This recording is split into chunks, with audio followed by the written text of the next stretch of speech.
डरावनी रातें YouTube channel पर आपका स्वागत है। भूत प्रेत, पिशाच और शैतानों की रोमांचक कहानियाँ आपको इस चैनल पर सुनने को मिलती हैं।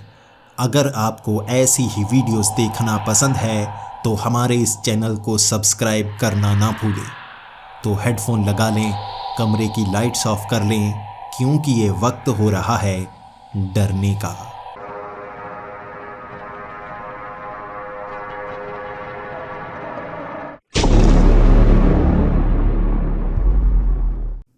हेलो दोस्तों, मेरा नाम निखिल है और मैं नागपुर का रहने वाला हूँ। मैं यहाँ पर 1 महीने पहले ही आया हूँ। मेरे पिता की यहाँ पर ट्रांसफ़र हो चुकी है, इसलिए मुझे भी यहाँ पर आना पड़ा। वैसे भी ग्रेजुएशन की शुरुआत होने वाली थी और यहाँ पर मैंने एक अच्छे कॉलेज में एडमिशन करवा ही ली। कॉलेज मुझे बहुत ज़्यादा पसंद आया, लेकिन मुझे पसंद नहीं है अपनी ये कॉलोनी। आपको खेलने के लिए, बातें करने के लिए हम उम्र लड़के चाहिए। मैं अपनी उम्र का कोई भी लड़का अपनी इस कॉलोनी में ढूंढ ही नहीं पा रहा था। या तो यहाँ रहने वाले काफ़ी छोटी उम्र के बच्चे थे या बुजुर्ग थे। मैं अपनी उम्र का कोई भी दोस्त बना नहीं पा रहा था। और अब मैं क्या करता? 1 महीना इसी तरह से मैंने निकाला था। कॉलेज से आने के बाद यहाँ कॉलोनी में मैं ढूंढता रहता कोई तो मेरी उम्र का मिल जाए, भले ही कोई लड़की हो या लड़का हो, लेकिन मैं ढूंढ नहीं पा रहा था। अब अपनी उम्र से ज़्यादा बड़ों से बात करने में बिल्कुल मज़ा नहीं आता। कोई तो पॉलिटिकल बातें कर रहा होता है तो कोई क्रिकेट की, लेकिन मुझे खुद खेलना पसंद है, किसी को खेलते हुए देखना नहीं। 1 महीने तक जब मुझे कोई भी दोस्त यहाँ पर नहीं मिला, क्यों ना आसपास की कॉलोनी में जाकर देखूं, कोई ना कोई मेरी उम्र का मिल ही जाएगा। लेकिन इसके लिए यहाँ पर भी किसी से तो पूछना होगा। नया शहर है, कहीं मैं भटक ना जाऊं। मुझे रास्तों का भी ज़्यादातर याद नहीं रहता। मैं यहाँ एक 10 साल के लड़के से पूछ रहा था, यहाँ खेलने के लिए ग्राउंड कहाँ पर है। उस लड़के ने भी बता दिया, यहाँ से 2 किलोमीटर की दूरी पर एक ग्राउंड है और आसपास जितनी भी कॉलोनी है वहाँ से खेलने के लिए सब वहाँ पर आते हैं। मुझे इस बात की बहुत ज़्यादा खुशी हुई। आखिर मैं एक ऐसी जगह जा सकता था जहाँ पर मुझे एक न एक दोस्त मिल ही जाता। मैं दोपहर 12 बजे ही चलता चलता उस कॉलोनी की ग्राउंड तक पहुँचना चाहता था। 2 किलोमीटर का सफ़र ज़्यादा लंबा नहीं होता। चलते चलते कब आप वहाँ पर पहुँच जाते हैं पता ही नहीं चलता। जैसे ही मैं उस ग्राउंड में पहुँचा था, वहाँ कई लड़के खेल रहे थे, लेकिन अभी मैं अनजान था। दोस्ती करने में काफ़ी समय लग गया। मुझे लगभग 3 से 4 दिन लग गए। उसके बाद कुछ लड़के फुटबॉल खेल रहे थे। मैंने इशारे में उनसे कह दिया, क्या मैं खेल सकता हूँ? उन्होंने हामी भर दी। अब खेलते खेलते दोस्ती कब हो जाती है पता ही नहीं चलता। जैसे जैसे समय बीतता जा रहा था, मैं खेलने में मग्न रहता, लेकिन कॉलेज भी तो जाना था। 3 बजे मैं कॉलेज से आता और सीधा ग्राउंड की तरफ चला जाता। लेकिन इस बार आते आते अंधेरा होने लगा था। वो दोस्त खेलने में इतना ज़्यादा मग्न हो जाते कि वहाँ लाइट्स लगी होती तो वो अंधेरे में भी खेलती रहती। लेकिन मैं काफ़ी दूर चलकर जाने वाला था, इसलिए मैं निकल आता। एक शाम उन्होंने मुझे रोक लिया। मैच बहुत ज़्यादा तगड़ा लगा हुआ था और उन्होंने कहा, तुम जल्दी ही चले जाते हो, अच्छे से खेल भी नहीं पाते। मैं रुकना तो चाहता था, लेकिन अंधेरे से डरता था और उन्होंने चिढ़ाना शुरू कर दिया। जब सामने वाला आपको चिढ़ाना शुरू कर दे तो हिम्मत बढ़ने लगती है। मेरी हिम्मत भी बढ़ती गई। कोई बात नहीं, अंधेरा है तो क्या हुआ, अब तो मैच खत्म करके जाऊंगा। बहुत तगड़ा मैच लगा था। मैं अच्छे गोल कर पाया था और सब मुझसे बहुत ज़्यादा खुश थे। वक्त रात के 8 बजे का हो गया था। अब चलकर 2 किलोमीटर का सफ़र करना था। ये सफ़र आसान नहीं होने वाला था। रास्ते में कुछ ऐसी जगह आने वाली थी जो बिल्कुल वीरान है। हमारी उस कॉलोनी से इस ग्राउंड तक जाने वाला रास्ता पेड़ों से भरा हुआ है। ये ऐसी जगह है जहाँ चारों तरफ पेड़ लगाए गए हैं, लेकिन इसे जंगल नहीं कहा जा सकता, वीरान जगह कही जा सकती है। ये जगह रेलवे की है और यहाँ पर बहुत ज़्यादा ऊंचे ऊंचे पेड़ लगाए गए हैं। उसके पास से एक सड़क गुजरती है, वहीं से चलकर ग्राउंड तक पहुँचना होता है। अब वापस भी उसी रास्ते से जाना होगा और बहुत ही सुनसान सा रास्ता है। कुछ ही लोग हैं जो इस रास्ते का चुनाव करते हैं, ज़्यादातर साइकिल पर या मोटरसाइकिल पर। लेकिन 8 बजे इतना ज़्यादा अंधेरा होगा वहाँ मैंने सोचा नहीं था। कोई स्ट्रीट लाइट नहीं लगी हुई थी। डर के मारे मेरा बुरा हाल हो गया था। भूतों की फिल्में देखना मुझे बहुत पसंद है, लेकिन अंधेरे में खुद को कभी छोड़ता नहीं था। बाथरूम जाने से पहले भी सारी लाइट्स ऑन कर दिया करता था, भले ही वक्त आधी रात का हो। लेकिन इस अंधेरे में गुजरते हुए कोई लाइट चला नहीं सकता था मैं। ये सड़क है, मेरा घर थोड़े ना है। मैं भाग कर वहाँ से निकलना चाहता था, लेकिन उन पेड़ों के बीच एक अजीब सा पेड़ था। जैसे लंबे पेड़ लगे होते हैं, लेकिन उसके बीच ही एक घना सा पेड़ था जो पहचान में आ रहा था। उसके सारे पत्ते झड़े हुए थे और देखने में वो भूतिया लग रहा था। लेकिन वो पेड़ इतना डरावना नहीं था जितना उसके ऊपर चढ़ी हुई वो औरत। उसने काले कपड़े पहन रखे थे और वो पेड़ के ऊपर चढ़ी मुस्काए जा रही थी। मैं डर सा गया। अरे अरे, चुड़ैल चुड़ैल तो नहीं। मैं चुड़ैल चुड़ैल कहता हुआ वहां से भागने लगा और पीछे से वो हंसती गई। उसने मुझे नुकसान नहीं पहुंचाया, लेकिन मैं डर कर घर पहुंचा था। उसके बाद मैंने कानों को हाथ लगा लिया। मैं उस रास्ते से नहीं जाने वाला, अगर वो चुड़ैल मुझे चिपक गई तो। इसके बाद अगले दिन मैंने कॉलेज में अपने दोस्तों को यही बताया। मेरे दोस्त कुछ मुझे बहुत ज़्यादा डरा रहे थे, कुछ फट्टू कहे जा रहे थे। मैं क्या करता, बात मुझे अपने मुंह में ही रखनी पड़ी। कुछ दोस्तों को बताई थी मैंने, बाकियों को उन्होंने खुद ही बता दी। पूरे कॉलेज में सबको पता था कि मैं एक औरत से डरकर भाग आया क्योंकि वो पेड़ पर चढ़ी हुई थी। कॉलेज में मैं मजाक का पात्र बन गया था, लेकिन अब कर क्या सकता था। उसी शाम फिर से ग्राउंड में खेलने के लिए गया था। वहाँ किसी को पता नहीं था कि मेरे साथ ये घटना घटी है। मैंने बताया भी नहीं, लेकिन वक्त तो बीता जा रहा था। उन्हें अच्छी गेम लगानी थी जो अंधेरे में लगती, लेकिन मैं डरा हुआ था कि अंधेरे तक रुक नहीं सकता। मैं वहाँ से भाग निकला। वो देखते रह गए, लेकिन अगले दिन उन्हें पता लग गया था मेरे साथ क्या हुआ है, और वो हंसते जा रहे थे। पेड़ पर चढ़ी औरत से कौन डरता है? बताओ बताओ, कौन डरता है? सब मेरे चेहरे की तरफ देखकर हंसने लगे। मैं शर्मिंदा हो गया था, लेकिन उस शाम भी मैच लगने वाला था और मैंने मना कर दिया। अंधेरे में मुझे डर लगता है, मैं रुकने वाला नहीं। ये दूसरा दिन था, लेकिन तीसरा दिन जब मजाक होता रहता है, आप उससे लड़ने की कोशिश करते हैं। अब इतने दोस्तों से लड़ थोड़े ना सकता था। नया शहर है, नए दोस्त बने हैं, अब छेड़ेंगे ही। ज़्यादा भी नहीं छेड़ रहे थे, लेकिन मैं बेइज्जत हुए जा रहा था। तब उन्होंने कहा, आज बड़ा मैच लगने वाला है। दूसरे शहर से कुछ लड़के यहाँ खेलने के लिए आए हुए थे और उनके साथ मैच सबसे ज़बरदस्त होने वाला था। हमारे शहर की इज्जत जैसे दांव पर लगी हुई थी और मैं कैसे ना रुकता। वो बातें मैं भूल चुका था। शायद बेइज्जती ने मुझे और ज़्यादा तगड़ा कर दिया था। खेलता गया, मैं खेलता गया। 8:30 बजे तक खेलता रहा और उसके बाद जब मैच खत्म हुआ, सब मुझसे बहुत ज़्यादा खुश थे। मैंने खुद ज़्यादा गोल करके मैच जिताया था। लेकिन आप जितने भी बड़े हीरो हों, घर में सब ज़ीरो ही होते हैं। हर किसी को जल्दी थी अपने घर पहुंचने की, क्योंकि अपने पापा से हर किसी की पिटाई होने वाली थी। देरी तो सबने की थी। मैंने कहा, कोई मुझे घर छोड़ दे, वरना मुझे अंधेरे रास्ते से जाना पड़ेगा। कोई माना ही नहीं। मैं बेइज्जत तक होना चाहता था। मैंने कहा, मैं चुड़ैल से डरता हूँ, वहाँ से आगे छोड़ देना, फिर मैं चला जाऊँगा। कोई माना ही नहीं। अंधेरे में सबकी जैसे वाट लगी हुई थी। वो भी अब थर थर कांपने लगे थे। सच में ही चुड़ैल हुई तो हम तो नहीं जाने वाले। सब लोग वहाँ से गए। अब मुझे अपने घर ही आना था और रास्ता सिर्फ वही, उसी पेड़ के पास से गुजरना था। और मैंने सोचा हुआ था, धीरे धीरे चलकर उस पेड़ के पास पहुंचूंगा। पेड़ के पास पहुंचते ही तेज भागना शुरू कर दूंगा। अब वो चुड़ैल नुकसान थोड़े ना पहुंचा पाएगी। मैं धीरे धीरे चलकर उस पेड़ के पास पहुंचा और जैसे ही पेड़ के ऊपर देखा, वहां कोई औरत नहीं थी। सांस में सांस आ गई और मैंने सोचा, अरे सच में ये कोई चुड़ैल थोड़े ना है, कोई औरत होगी जो इस पर चढ़ी हुई होगी। मैं बेवजह ही डर गया। अब मैं उस पेड़ से आगे निकल आया और खुशी हुई, आखिरकार मैं बच ही गया। लेकिन आगे अजीब सा पेड़, वो लंबा पेड़ बीच में से टूटा हुआ था और ज़मीन को छू रहा था, जैसे यहाँ आंधी चली हो। लेकिन क्या सिर्फ एक ही पेड़ इस तरह से गिरना चाहिए? बाकी पेड़ों को तो कुछ नहीं हुआ था। अब वो पेड़ बिल्कुल सड़क के बीच में ज़मीन को छू रहा था। वो मुड़ा हुआ था, लेकिन उसके बीच में वैसे ही काले कपड़े पहने वो औरत बैठी हुई थी।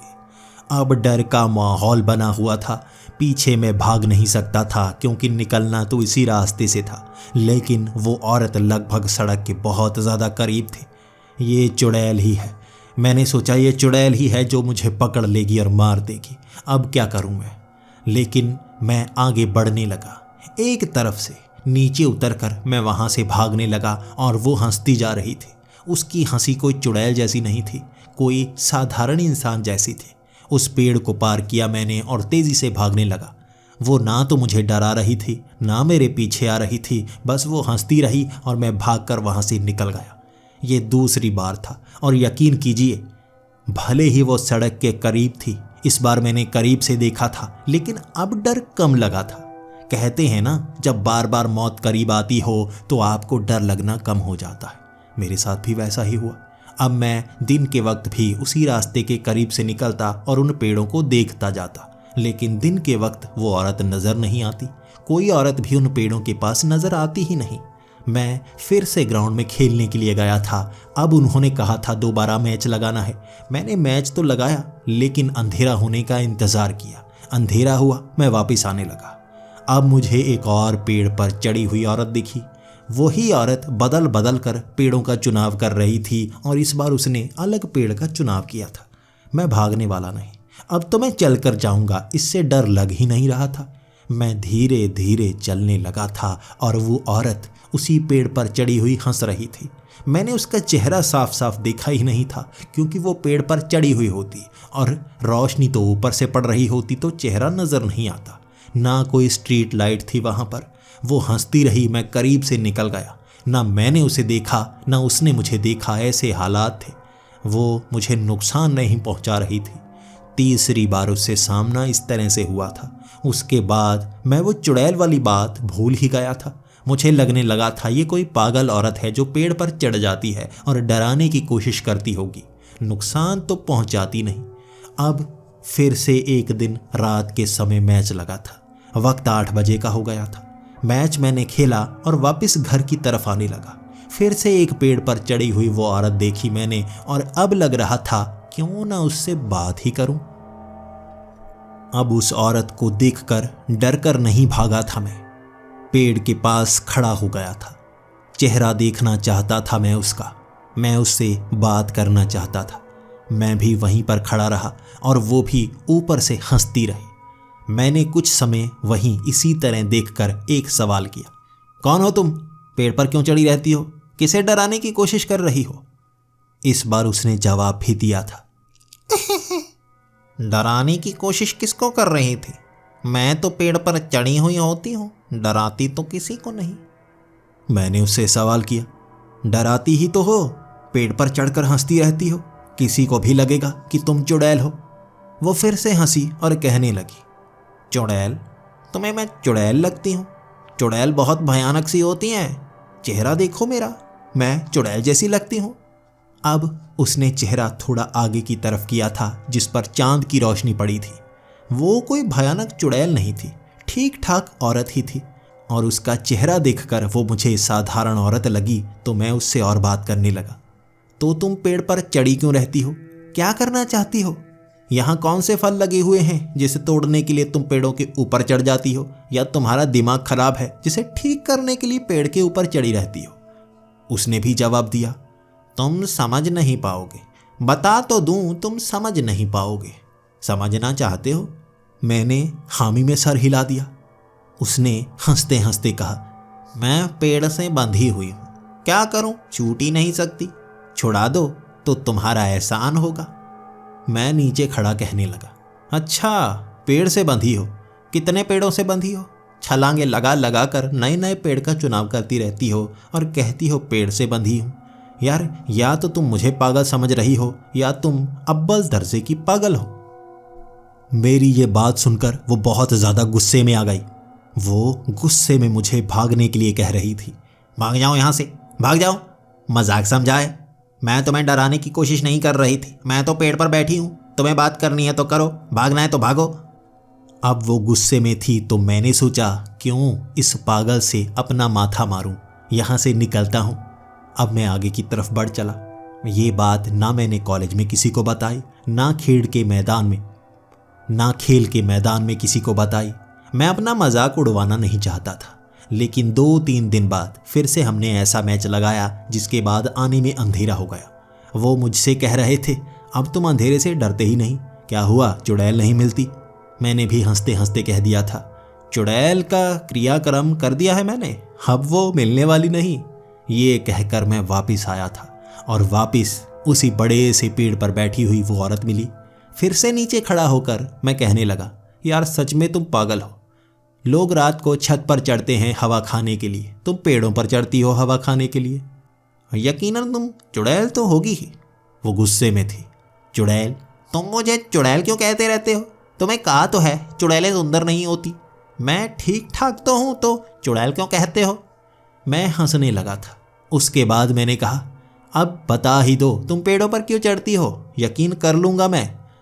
उसने कहा, मैं पेड़ों पर बंधी हुई हूँ, पेड़ से बंधी हूँ, इससे दूर नहीं जा सकती।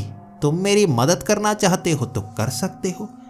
उसने मदद मांगी थी और आंखें चमका कर मुस्काई थी, जैसे सच में मैं उसकी मदद कर सकता हूँ।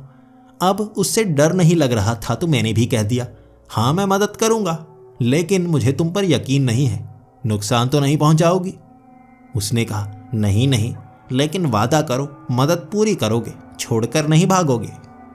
उसने मुझसे कहा था कि मुझे उसका काम करना होगा और मैंने भी इस बात को मजाक में ही लिया। मैंने भी हामी भर दी, लेकिन मैंने कहा, मुझे तुम पर यकीन नहीं है, पहले कुछ करके दिखाओ ताकि मैं भी जानूं तुम हो क्या चीज़, तुम ज़मीन पर उतर सकती हो। उसने कहा, नहीं, मैं पेड़ से चिपकी हुई हूँ। अगर तुम्हें सारी सच्चाई जाननी है तो मेरा काम करना होगा, और इसके लिए मैं क्या सबूत दूं? मैंने कहा, नीचे उतर आओ तभी तो जानूं। उसके बाद जो उसने कहा वो काफ़ी अजीब था। नीचे तुम्हें चमकता हुआ वो पत्थर दिख रहा है? मैंने उस पेड़ के पास देखा, एक पत्थर सच में चमक रहा था। मैंने भी उस पत्थर को देखकर कहा, हाँ तो इस पत्थर का क्या करूं, उठाकर मारूं सर पे? उसने कहा, नहीं, इस पत्थर को जेब में डाल लो। अगर तुम इस पत्थर को जेब में डालकर दोबारा निकाल कर दिखा दो तो मान जाऊंगी, सब कुछ सच बता दूंगी, चाहे तुम दुनिया की कोई भी चीज़ जानना चाहो सब बता दूंगी। अब मैं मुस्कुराने लगा था। मुझे लगा ये सच में मुझसे मजाक कर रही है। मैंने उस पत्थर को उठाया, मैं उसकी तरफ देखता गया और ये भी देख रहा था क्या ये पत्थर मेरी जेब में आ सकता है। वो ज़्यादा बड़ा पत्थर नहीं था, आराम से अपनी जेब में मैं डाल सकता था। सारी की सारी बात को मैं मजाक समझ रहा था। मैं उसे साधारण औरत समझ रहा था। मुझे लग ही नहीं रहा था अब वो चुड़ैल है। उसकी बात मानने के लिए मैंने वो पत्थर हाथ में पकड़ा। मैं जेब में डालने ही वाला था, तभी उसने रोक दिया। देख लो, क्या तुम इस पत्थर को जेब में डालकर निकाल सकते हो? अगर तो निकाल सकते हो तो मैं सब सच बता दूंगी। अगर तुम इस पत्थर को निकाल ना पाए तो तुम्हें मेरी मदद करनी होगी, मुझे आज़ादी दिलानी होगी। बताओ, क्या तुम मानते हो? मैं सारी बात को मजाक समझ रहा था, इसलिए मैंने हामी भर दी और उस पत्थर को मैंने जेब में डाल लिया। अब पत्थर जेब में था। मैंने हाथ बाहर निकाला और कहा, अब बाहर निकाल के दिखाऊं? उसने कहा, हाँ निकाल के दिखाओ तो ज़रा। मैंने जैसे ही वो हाथ अपनी जेब में डाला, पत्थर गायब था। मेरी जेब में पत्थर था ही नहीं। पेड़ के ऊपर से वो आवाज़ें लगाई जा रही, निकालो, समय बीता जा रहा है, जल्दी से निकालो, वादा याद है ना? मैं जेब में हाथ डालकर चेक करने लगा। मेरी जेब फटी तो नहीं? जेब फटी नहीं थी। वो पत्थर गिरा नहीं था। मेरी जेब में वो पत्थर गायब हो गया। ये देखकर मैं घबरा सा गया था, लेकिन मुझे लगा ये कोई जादूगरी वाला पत्थर होगा। उसकी तरफ देखकर मैंने कहा था, ये क्या चीज़ है? तुम तो मुझे जादू दिखाने लगी। लेकिन वो हंसती जा रही थी। तुमने वादा किया था, अब वादा तो मानना होगा, मुझे आज़ाद करवाना होगा। मैं क्या करता, उसे आज़ाद कैसे करवा सकता था? मैंने भी कह दिया, ठीक है, यहाँ एक डंडा लगाता हूँ, उसके सहारे तुम्हें नीचे उतरवाता हूँ। उसने कहा, नहीं, मैं ऐसे नीचे नहीं उतर सकती। मैं कोई चुड़ैल नहीं हूँ, कोई साधारण औरत नहीं हूँ। मैंने कहा, तुमने पहले तो कहा था। उसने भी जवाब दिया, मैंने तुम्हारे सवाल का जवाब दिया था, मैं चुड़ैल नहीं हूँ। अब भी वही कह रही हूँ, मैं चुड़ैल नहीं हूं, लेकिन मैं इंसान भी नहीं हूं। मैं घबरा सा गया था। मैंने उससे पूछा, तो तुम क्या हो? उसने जो जवाब दिया उसने मुझे हिलाकर रख दिया था। मैं एक पेड़ पिशाचनी हूं जो पेड़ से बंधी हूं। मुझे इस पेड़ से आज़ाद करो ताकि मैं पिशाचनी बन पाऊं। पेड़ पिशाचनी बनकर मैं ज़्यादा कुछ कर नहीं पाती। अब ये सुनकर मैं घबरा सा गया था। एक पल के लिए डरा भी था और एक पल के लिए मुझे लगा वो मजाक कर रही है। मैंने हंसते हुए कहा, झूठ मत बोलो, अब मैं डर नहीं रहा। इतने समय से आ रहा हूं, बार बार ये जादू दिखाकर डराने की कोशिश मत करो। लेकिन वो हवा में लहराने लगी थी। पेड़ से उसका हाथ चिपक सा गया था, लेकिन हवा में वो लहरा रही थी और वहां आंधी भी चलने लगी थी। उसका वो उड़ता हुआ रूप देख मैं डर गया और वहां से घर की तरफ भागने लगा। मुझे उम्मीद नहीं थी। मुझे तब भी लगा ये चुड़ैल ही होगी, लेकिन उसने खुद बताया था, पेड़ पिशाचिनी। वो एक पेड़ से चिपकी हुई पिशाचिनी थी जो पीछे से उस आंधी में आवाज लगा रही थी, आज़ाद करना होगा मुझे, आज़ाद करना होगा, वादा किया है पूरा तो करना होगा। उसकी ये बात सुनकर मैं घबराता हुआ घर की तरफ भागा था। मुझे अब ये पता चल गया था उस पेड़ों के पास अब कभी नहीं जाना है। लेकिन मैं जानता नहीं था वो पत्थर जो मैंने जेब में डाला था वो निकल नहीं पाया। गया कहाँ? वो मेरे पास ही था, लेकिन मैं देख नहीं सकता था। 9 बजे मैं घर पहुंचा था। पिता मेरे इंतज़ार में थे और उसके बाद मैं पिता से बात करने लगा। चेहरा मेरा उड़ा हुआ था। मेरे पिता बार बार मुझसे पूछते, आखिर हुआ क्या है? मेरी माँ ने भी सवाल किया था, लेकिन मैंने जवाब नहीं दिया। अब ये बातें बताने वाली नहीं होती। अगर मैं पिता को बता देता कि इस तरह से एक पेड़ पिशाचनी मिली थी तो मेरे पिता कभी भी मुझे वहां जाने ही नहीं देते। मैं दिन के वक्त तो उधर जा ही सकता हूं ना। ये सोचकर मैं अपने बेडरूम में चला गया था। आज रात क्या क्या होने वाला था मैं जानता नहीं था। लगभग 11 बजे अचानक एक कांच का ग्लास टूटने की आवाज़ आई। ये ग्लास किचन में टूटा था, लेकिन थोड़ी देर बाद एक और आवाज़। तीसरी आवाज़ पर मैं उठ खड़ा हुआ था। पहले मुझे लगा अपने आप कोई चीज़ गिरी होगी, लेकिन तीसरा ग्लास टूटा था। ये मेरी माँ या मेरे पिता नहीं कर सकते थे, ये कुछ और हो सकता है। भागकर मैं किचन में गया और वहाँ पर सारे ग्लास टूटे हुए थे, कांच ही कांच बिखरा हुआ था। ये देखकर मैं डर सा गया। मैं बाहर की तरफ भागा। तभी मेरी चीख सुनकर मेरे पिता भी कमरे से बाहर आ गए थे। मैं पिता के पास सीधा गया और उन्हें बताने लगा, कुछ है किचन में, सारे ग्लास टूट गए, सारा कांच का सामान सारा टूट गया। मुझे सांस चढ़ी हुई थी। मेरे पिता भागकर किचन में आए। किचन में कुछ भी टूटा नहीं था। सारा का सारा सामान वैसा का वैसा ही पड़ा था। ये देखकर मेरे पिता घूर कर मेरी तरफ देखने लगे, लेकिन कुछ समय बाद मेरी माँ ने समझाया, बच्चा है, सपना देख रहा होगा, बच्चों को सपने आते ही हैं। तब मेरे पिता शांत हुए थे।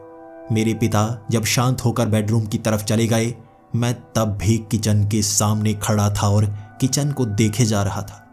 भ्रम, ऐसा भ्रम नहीं हो सकता। क्या वो सारा एक सपना था?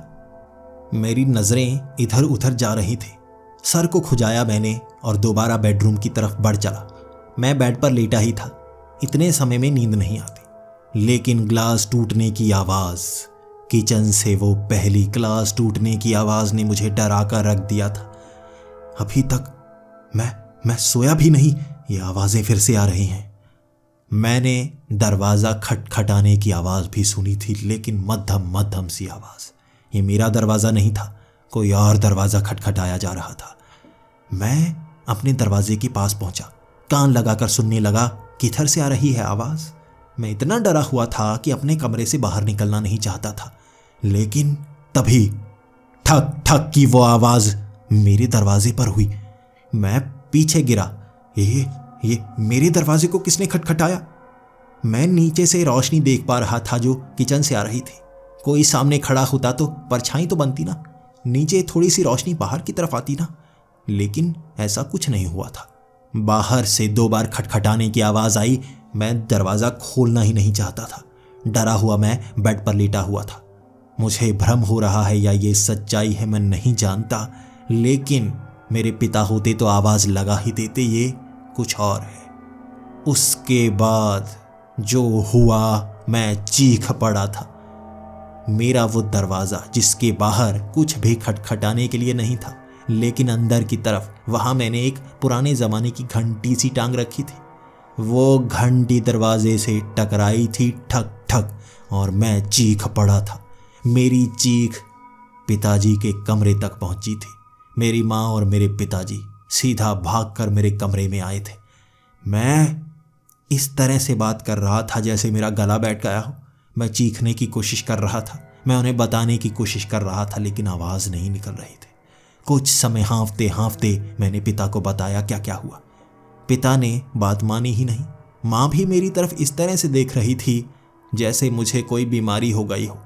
मैं पागल नहीं था, ये कोई सपना नहीं था, सच्चाई थी। लेकिन अब मैं मान गया था ये शुरू कब से हुआ है। जब से उस पेड़ पिशाचिनी से बात की है, उसे वादा किया है, तब से ये हो रहा है। पिताजी अपने कमरे में गए और माँ भी उनके साथ थी। 12 बजे ग्लास टूटने की आवाज़, दरवाजे खटखटाने की आवाज़, खिड़कियों के अंदर आ रही हवा जबकि खिड़कियां बंद होती, बेड हिलने लगता, बेड के नीचे खरोंचों की आवाज़ें, अपने आप ग्लास का गिरना और अपनी जगह पर पहुंच जाना, किताबें अपने आप फटना और अपने आप जुड़ जाना। वो सुबह के 7 बजे तक हुआ था। चीखना नहीं चाहता था मैं। मेरी माँ की आंखों में मैंने देखा था एक पागल बच्चा। मैं वो बनना नहीं चाहता था। पूरी रात गुजार दी थी मैंने, और मैंने ठान लिया था मुझे वहाँ जाना होगा, पेड़ पिशाचनी की मदद करनी होगी। वो इतनी बुरी नहीं लगती। अगर वो मुझे नुकसान पहुंचाना चाहती तो पहले ही पहुंचा देती। मैंने उससे बात की थी, मैंने उससे वादा किया था। उसके बाद से ये होना शुरू हुआ है। मैं उसे आज़ाद करूंगा, चाहे उसके लिए मुझे कुछ भी करना पड़े। मैं सुबह सुबह उन पेड़ों के पास पहुंच गया था। मैं उससे बात करना चाहता था। पेड़ पिशाचनी, मैं आज़ादी चाहता था। ऐसी रात मैं दोबारा देखना नहीं चाहता था। लेकिन वो वहाँ पर मौजूद नहीं थी। पूरा दिन मैं इंतज़ार करता रहा, वो वहाँ पर थी ही नहीं। जैसे जैसे अंधेरा घिरता गया, वो बादल भी आने शुरू हो गए, पीले रंग के बादल, जैसे आंधी आने वाली हो। वहाँ जब उन बादलों ने अंधेरा कर दिया, उस अंधेरे में एक पेड़ पर बैठी औरत दिखी मुझे। ये वही थी। मैं भागकर उस पेड़ के पास पहुंचा और उससे बात करना चाहता था। मुझे देखकर वो जरा भी हैरान नहीं हुई, बल्कि एक तरफ मुंह करके बैठी रही। जैसे ही मैं घूमकर दूसरी तरफ गया, उसने मुंह और तरफ घुमा लिया। मैं उसके चेहरे की तरफ देखकर उससे बात करना चाहता था, लेकिन वो मुंह घुमाए जा रही थी। कुछ समय बाद मैं गुस्से में आ गया। मुझे तुमसे सवाल करना है, मुझे जवाब चाहिए, मुझे इससे छुटकारा चाहिए। तभी उसने मुंह मेरी तरफ घुमाया और मुझसे भी कहा, मुझे भी इससे छुटकारा चाहिए, मुझे आज़ादी चाहिए। वादा किया है। देखा कैसे झटपटा रहे हो। मैं भी झटपटा रही थी पूरी रात। तभी तो वो भयानक भयानक चीज़ें दिखी। मैं भी उतनी तंग थी जितने तंग तुम थे। मुझे आज़ाद करो, तुम्हें आज़ादी मिलेगी। अब रास्ता तो कोई बचा नहीं था, तो मैंने उससे पूछा ही, आखिर तुम्हें कैसी आज़ादी चाहिए? मैं क्या करूं जिससे तुम्हें आज़ादी मिले? तब उसने पूरी बात बतानी शुरू की। पास में ही एक कब्रिस्तान है और वहाँ पर एक तांत्रिक रहता है। जब इसकी मौत हुई थी तब ये साधारण औरत ही थी, लेकिन उस तांत्रिक ने अजीब शक्तियाँ पाने के लिए इसे कब्र से बाहर निकाला। इसकी लाश के साथ वो अजीब तरह की तंत्र विद्याओं का इस्तेमाल करने लगा। उसने कई चुड़ैलों की शक्तियों को बांधा था उस शरीर में, ताकि उसकी खोपड़ी का इस्तेमाल खुद के लिए कर सके। उसने बताया कि उसका सारा शरीर खत्म हो चुका है, शरीर दफनाया गया जहां सड़ गया, लेकिन उसकी खोपड़ी अब भी उस तांत्रिक के पास है। जब तक उस खोपड़ी को दफनाया, नष्ट किया या जलाया नहीं जाता, तब तक वो कैदी रहेगी। अब इतनी शक्तियां उस तांत्रिक के पास आई थी, तो कुछ वैसी शक्तियां उस पेड़ पिशाचनी के पास भी आ गई थी। जब उस तांत्रिक को पता लगा कि इस पिशाचनी के पास भी शक्तियां हैं और ये बदला ले सकती है, तब उसने इस पिशाचनी को पेड़ों से बांध दिया। अब पेड़ पिशाचनी बन चुकी थी, ये साधारण पिशाचनी नहीं थी। वो तांत्रिक अब इन पेड़ों के पास ही इसे बांधे हुए था, इसे दूर जाने नहीं देना चाहता था। इस तरह ये यहीं बंध गई और कब्रिस्तान तक नहीं जा पाई और वो तांत्रिक कभी इधर आता ही नहीं। इस तरह ये हमेशा के लिए पेड़ों से कैद हो चुकी है और आज़ादी मांग रही है। मुझे अब उस कब्रिस्तान में उस तांत्रिक की सबसे शक्तिशाली खोपड़ी को नष्ट करना है। अब ये पेड़ पिशाचनी इतनी खतरनाक है तो इसे बांधने वाला वो तांत्रिक कितना खतरनाक होगा और वो खोपड़ी के लिए क्या क्या कर सकता है। मेरी रूह कांप रही थी, उसकी शक्तियों से डर लग रहा था। मैंने पेड़ पिशाचनी से पूछा था मैं ये कैसे करूँगा। उसने कहा मुझे क्या पता, तुम जैसे मर्जी करना चाहो कर दो, मुझे आज़ादी दो और एक बार उस खोपड़ी को तुमने नष्ट कर दिया उसके बाद तांत्रिक से मत डरना, मैं आस पास ही आ जाऊंगी। और इतना डर काफ़ी नहीं था कि उसने ये भी कहा तुम्हें वो खोपड़ी रात के समय ही नजर आएगी। अभी कब्रिस्तान जाना होगा तुम्हें। सुबह होने के बाद वो खोपड़ी गायब हो जाती है। काली खोपड़ी का इस्तेमाल रात के वक्त ही किया जाता है, इसलिए रात के वक्त ही कोई उसे देख सकता है। अब क्या करता मैं, एक तरफ कुआं तो दूसरी तरफ खाई। इस पेड़ पिशाचनी से बचता या तांत्रिक से बचता, अंधेरे में काम करना था। अब जितना भी बचपन से अब तक मैं डरा था, एक रात ने मुझे इतना डरा दिया था। अब अगली रात आज क्या क्या होने वाला है मैं नहीं जानता था।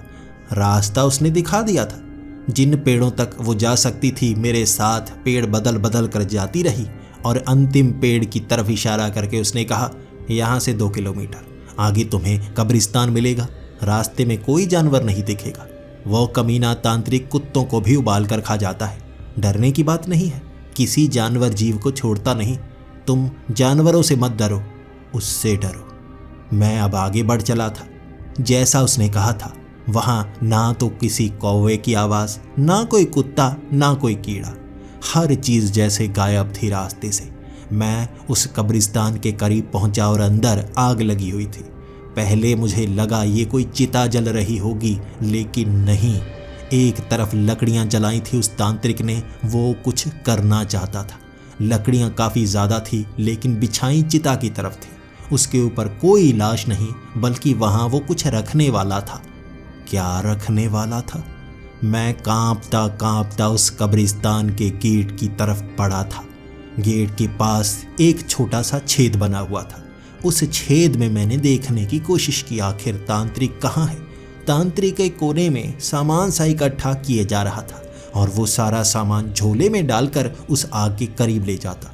दूसरी तरफ एक जली हुई चिता भी थी और वहाँ हड्डियों के बीच में से वो कुछ निकाल रहा था। अब वो तांत्रिक अपने काम में लगा हुआ था, लेकिन मेरा ध्यान था उस खोपड़ी की तरफ। खोपड़ी कहाँ है? वो अजीब सी खोपड़ी होनी चाहिए जो सबसे खास होनी चाहिए। वहाँ कई हड्डियों के ढांचे पड़े हुए थे, लेकिन खोपड़ी दिख नहीं रही। उसके बाद उस तांत्रिक ने इस तरफ मुंह किया। उस तांत्रिक के एक हाथ में खोपड़ी थी। वो एक हाथ से काम किए जा रहा था, लेकिन खोपड़ी को नीचे तक नहीं रख रहा था। उस छेद के सहारे मैं इंतज़ार करता रहा, कब मौका बनेगा तब उस खोपड़ी को हाथ में पकड़ूंगा और उसके बाद यहाँ से भाग जाऊंगा। लेकिन मुझे ये नहीं पता था आगे क्या क्या होगा। वो खोपड़ी रख ही नहीं रहा, लेकिन सामान को एक हाथ से संजोए जा रहा। उसके बाद मैं धीरे से गेट को खोलकर उस कब्रिस्तान के अंदर गया और एक पेड़ के पीछे छिप गया। मैं इंतज़ार कर रहा था मौके का। मौका मुझे कब मिलेगा और उसके बाद मैं क्या क्या करूँगा। मैं पेड़ों के पीछे से गुजरता गुजरता उसके काफ़ी करीब आ गया था। वहाँ आग जल रही थी जिसकी आवाज़ हो रही थी। आसपास पत्तों पर वो चल रहा था जिस कारण आवाज़ बढ़ रही थी। मेरे चलने की आवाज़ आई तक नहीं, उसे पता तक नहीं चला। एक तरफ जब वो हड्डियों को खंगाल रहा था, उसने वो खोपड़ी वहाँ पर रखी। उसके बाद वो हड्डियों को खंगालता खंगालता पसीने से तरबतर एक तरफ चल पड़ा। वो और हड्डियों को इकट्ठा करना चाहता था। तभी मुझे मौका लगा। मैं भागकर उस खोपड़ी को पकड़ चुका था और मेरी उंगलियों से छूते ही सफ़ेद रंग की वो खोपड़ी काले रंग की हो गई थी। मेरे हाथ में उस खोपड़ी को देखने के बाद उस तांत्रिक ने चीखें मारनी शुरू कर दी थी। वो चीख रहा था किसी औरत की तरह। चीख चीख कर वो कह रहा था, मेरी खोपड़ी मुझे दो, मेरी खोपड़ी मुझे दो। उसका जितना गुस्सा बढ़ता गया वहां तूफान उतना तेज आता गया। वो हवाएं इतनी तेज थी कि पेड़ों को उखाड़ सकती थी, लेकिन कब्रिस्तान की चारदीवारी के अंदर हवाएं नहीं, बाहर हवाएं थी। उखड़े हुए पेड़ देखे थे मैंने जैसे बवंडर आ गया हो। वहां मैं इंतजार करता रहा। मैं एक दीवार को फांद कर बाहर भागना चाहता था। इस खोपड़ी को मैं उस पेड़ पिशाचनी को देना चाहता था ताकि मुझे आज़ादी मिले। वो दीवारें ज़्यादा ऊंची नहीं थी, आसपास ईंटें और ढेर भी बहुत ज़्यादा लगे हुए थे। मैं कहीं से भी बाहर निकल सकता था, लेकिन उस खोपड़ी को लिए मैं जैसे ही एक दीवार के पास पहुंचा, मैं जान गया वो तांत्रिक कितना शक्तिशाली है। वो दीवारें 7 फुट की होंगी जिसे आसानी से लांघा जा सकता था, लेकिन ऐसा हुआ नहीं। वो दीवारें उसकी शक्ति के कारण 20-20 फुट ऊंची हो गई थी।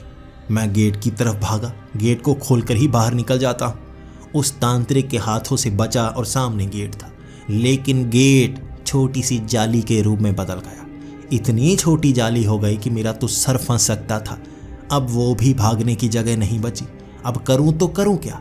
एक पेड़ के ऊपर चढ़ गया मैं। उसकी टहनी के सहारे 20 फुट ऊंची उस दीवार पर चढ़कर दूसरी तरफ उतरने की कोशिश कर रहा था, लेकिन मैं जैसे ही उस पेड़ के आधी ऊंचाई तक पहुंचा, वो पेड़ जो बहुत ऊंचा था एक छोटे से पौधे में बदल गया।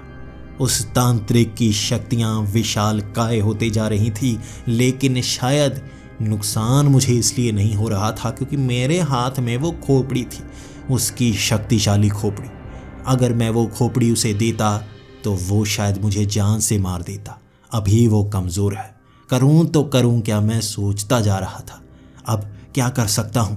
मैं खड़ा हो गया और उसके बाद उस तांत्रिक से कहने लगा, देखो मैं इस खोपड़ी को यहीं तोड़ दूंगा।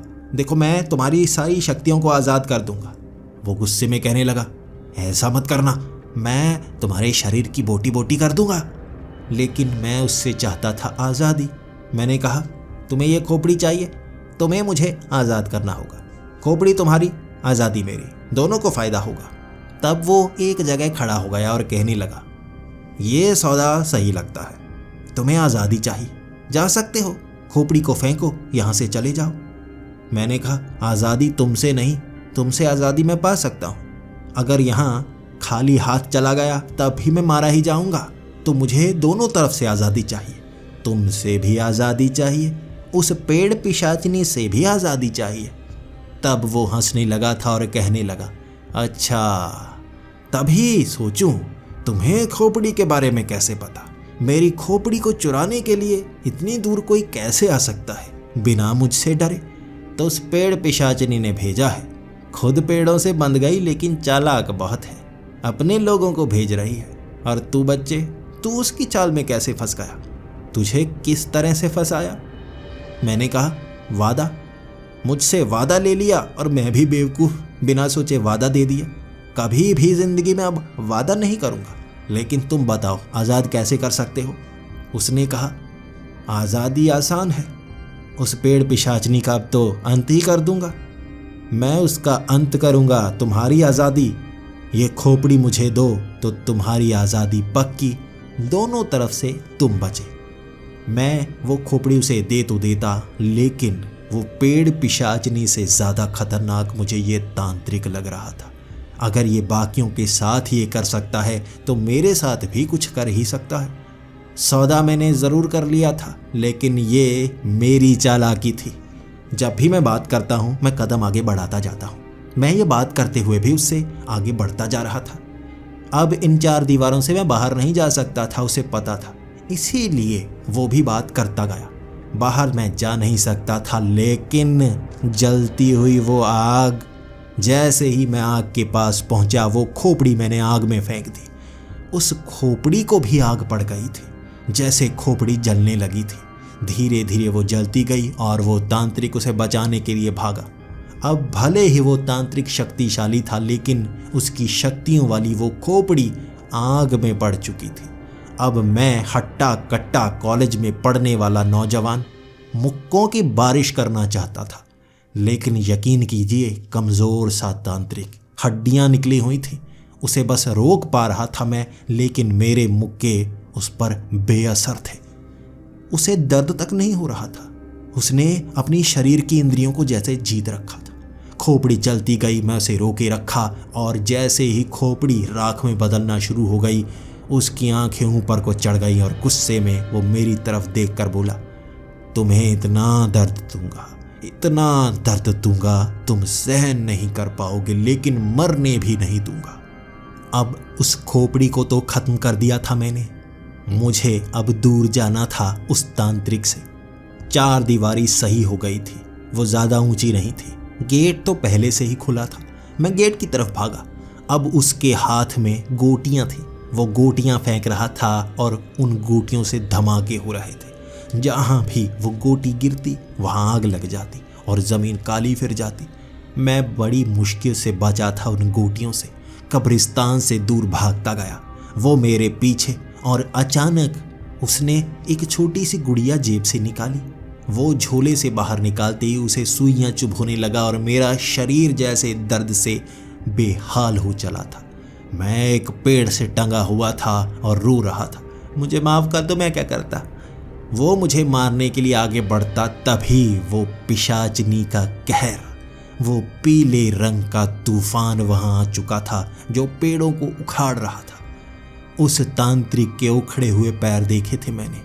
हवा इतनी तेज थी कि वो तांत्रिक उड़ता हुआ एक पेड़ से टकराया। आप एक मक्खन को याद कीजिए, उस पर गर्म चाकू जब गिरता है वो किस तरह से 2 हिस्सों में टूट जाता है। वो तांत्रिक पेड़ से ऐसा टकराया था, 2 हिस्सों में 2 फाड़ हो गया था। उसके बाद एक हिस्सा अपने आप जलकर भस्म हो गया और आधा हिस्सा उस पिशाचनी ने उठाया और कहा, जिंदा तो तुम हो, अब तुम्हें आसानी से मरने तो मैं दूंगी नहीं। दर्द तो तुम्हें भी उतना मिलेगा जितना तुम बाकियों को देते हो। उस आधी फाड़ी गई लाश को उसने झोले में गांठ बांध कर रख लिया था। इतना बड़ा आदमी कि इस तरह से कपड़े की तरह उसने बांध कर झोले में डाल लिया था और झोला भी छोटा करके वो चबा गए। मैंने अपनी आंखों के सामने जो देखा मैं बयान नहीं कर सकता, लेकिन वहां मैंने उस पिशाचनी को धन्यवाद किया था, जो अब पेड़ पिशाचनी नहीं रही थी, आज़ाद पिशाचनी थी। मैं उसे अलविदा करना चाहता था, लेकिन तभी पीछे से उसकी हंसी की आवाज़, वो भयानक हंसी थी, मेरी टांगें कांप गई थी। नहीं। तभी वो पीछे से बोली, आज़ाद नहीं हो तुम, तुम्हारे पास मेरा कुछ है, वो तो देना पड़ेगा। उसने इतनी डरावनी आवाज में कहा था कि मैं पैंट में ही मूत गया था। मुझे लगा मौत नजदीक है। मैं पीछे मुड़ा और उसकी तरफ देखकर शब्द तक नहीं बोले गए, लेकिन वो बोलती रही, जो मेरा लिया है वो वापस देकर जाओ, जो मेरा है वो देकर जाओ। वो डराती गई और मैं कांपता गया। मैंने आंखें बंद कर ली और अपने शरीर को जकड़ लिया। वो बिल्कुल मेरी आंखों के सामने हंसती हुई, बस मुंह से हल्की आवाज निकली, मत मारो मुझे, मैंने तुम्हारा काम कर दिया, मत मारो। उसने जवाब दिया, मारूंगी क्यों, जो मेरा सामान है वो मुझे वापस दो। फिर से मैंने कांपते हुए कहा, तो तुम्हारा, मेरे पास कुछ नहीं है, मेरे पास कुछ नहीं है। उसने कहा, जेब में वो पत्थर मुझे वापस दो। उसकी बात सुनी मैंने और जेब में हाथ डाला तो वो पत्थर जो पहले गायब हो गया था मेरे हाथ में आ गया। अब वही पत्थर मैंने उसकी तरफ बढ़ाया और उसने पीछे हटकर कहा, हाँ ये मेरा है, लेकिन गीला है, थोड़ा सुखा कर दो। मैं ये गंदा पत्थर नहीं लेना चाहती। और तुम्हें पैंट में मूतने को किसने कहा था? मैं कौन सा तुम्हें मारने वाली थी? मैं आज़ाद हूं तो खुशी ही बहुत हो रही है, हंसी रुकती ही नहीं मेरी। अपने शर्ट के कपड़े से पोंछकर मैंने वो पत्थर उसे पकड़ाया और उसने भी अपने हाथ में वो पत्थर ले लिया। वो पत्थर पकड़े वो हवा में लहराती हुई वहां से गायब हो गई। मैं वहीं पर खड़ा था, सुख का सांस ले रहा था। मैं चलता चलता घर आया था। बहुत ज़्यादा समय हो चुका था। मेरे पिता रात को 1 बजे मेरा इंतज़ार कर रहे थे। इस हालत में मेरी पैंट भी गंदी थी, मेरी शर्ट भी गंदी थी।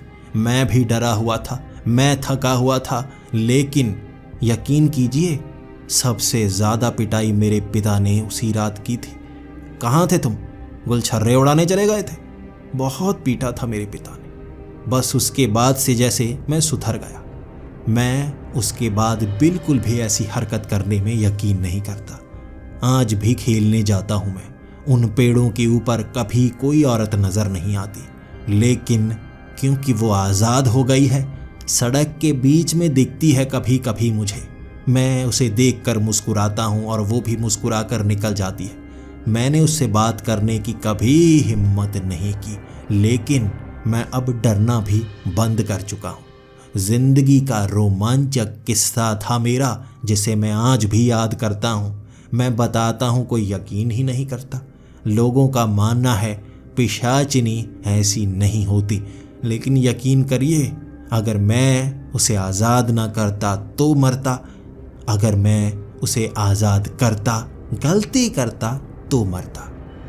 सालों पहले की ये घटना आज भी मुझे याद है और आज भी अंधेरे से डर नहीं लगता।